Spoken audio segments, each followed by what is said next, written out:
Okay, i-share ko sa inyo ngayon yung niluto ko kahapon para sa iftar. Hindi ko nga lang siya na-upload kahapon kasi medyo late na. Pero ang niluto natin ay ginataang seafoods na may langka at pak choy. Ang original recipe talaga nito ay ginataang pompano lang. Kaya lang nag-add ako ng hipon at saka ng crab. Pero kung wala naman kayong budget, hindi naman kailangan. So simulan na natin yung pagluluto. Yung mga ingredients na kailangan dito, makikita nyo naman sa procedure. Ang una lang natin kailangan gawin ay magpainit ng mantika para iprito yung ating isda. Pero optional lang tong pagprito ng isda. Kung wala kayong time, hindi nyo kailangan gawin. Kaya lang mas okay pag ipiprito muna siya para hindi maghiwa-hiwala yung karne ng isda. Pagkatapos natin magprito, bawasan lang natin yung mantika kung masyadong madami. At pwede na natin gisahin yung ating bawang, luya at sibuyas. Hindi nyo kailangan gayahin yung pagkakasunod ng tatlo. Kung mas komportable kayo sa bawang, sibuyas, luya, yun yung gawin nyo. Sunod nyo ilagay yung kamatis, gisa-gisahin nyo lang. At pag sa tingin nyo okay na yung pagkakagisa, pwede nyo nang ilagay yung isda sa ibabaw. Kayo na ang bahalang magtansya kung gaano karami yung gusto nyong ilagay na patis at suka kasi magkakaiba tayo ng panlasa.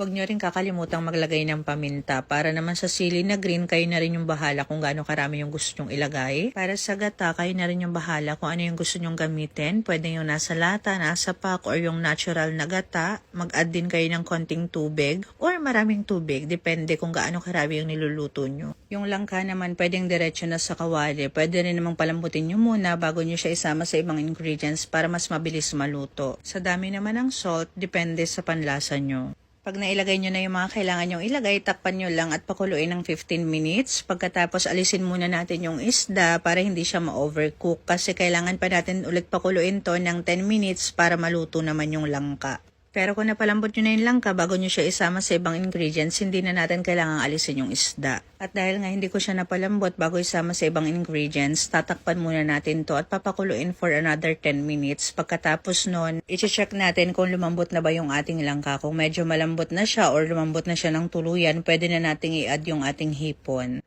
Halu-haluin nyo lang siya ng konti para, ewan ko, basta halu-haluin nyo lang siya ng konti tapos ilagay nyo na yung crab at pag maayos na lahat, pati yung mga pwesto nila, pwede nyo nang ilagay yung coconut cream. Kung hindi ako nagkakamali, ito na ata yung pinakagata. Yung unang nilagay kasi natin kanina, coconut milk yon. Ngayon, optional naman itong gagawin natin. Mag-a-add tayo ng salt and pepper. Depende to sa panlasa nyo. Kung gusto nyong mag-add ng salt at pepper, kayo yung bahala. Pero kung okay na sa panlasa nyo yung naunang nilagay nyo, pwede na yon, hindi nyo kailangang mag-add ulit. Basta, pag nagluluto kayo, lagi nyong titikman yung niluluto nyo, lalo na kung para sa sarili nyo yung niluluto nyo, kasi kayo yung nakakaalam kung ano yung masarap para sa inyong panlasa. Ngayon, balik dito sa niluluto natin, pinakuluan ko to ng 5 minutes ng may takip. Pagkatapos, hinalo-halo ko lang, at ngayon naman ilalagay na natin ulit yung isda. Sa ibabaw lang natin siya ilalagay guys kasi nga ang purpose ay para hindi masira yung karne ng isda.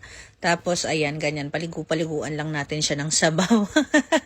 At pagkatapos nating paliguan yung isda, pwede natin ilagay yung ating pak choy. Pwede rin kayo ditong gumamit ng bok choy, pechay, or ewan ko, siguro kahit ano, pwede nyong gamitin dito. At same lang ng proseso sa ating isda, papaliguan lang natin itong ating gulay. Hayaan nyo na siya dyan sa ibabaw, huwag nyo na siyang piliting pumunta sa ilalim. Takpan nyo lang at pakuluan for 5 minutes. Tapos ngayon, alisin natin yung isda ulit. Hilong-hilo na yung isda, hindi na niya alam kung saan siya lulugar. Pero alisin nyo pa rin yung isda kasi tapos na naman to. So, eto na yung pagkain natin para sa iftar. Sa mga hindi po nakakaalam, ang iftar po ay tawag sa pagkain ng mga Muslims after nila mag-fasting during Ramadan. At gusto ko lang po dinawin bago matapos ang video na ito na ang pag-upload ko po nito ay hindi para i-disrespect yung pag-fasting nating mga Muslim, kundi para magbigay lang po ng idea sa ating mga Muslima na magluluto para sa iftar.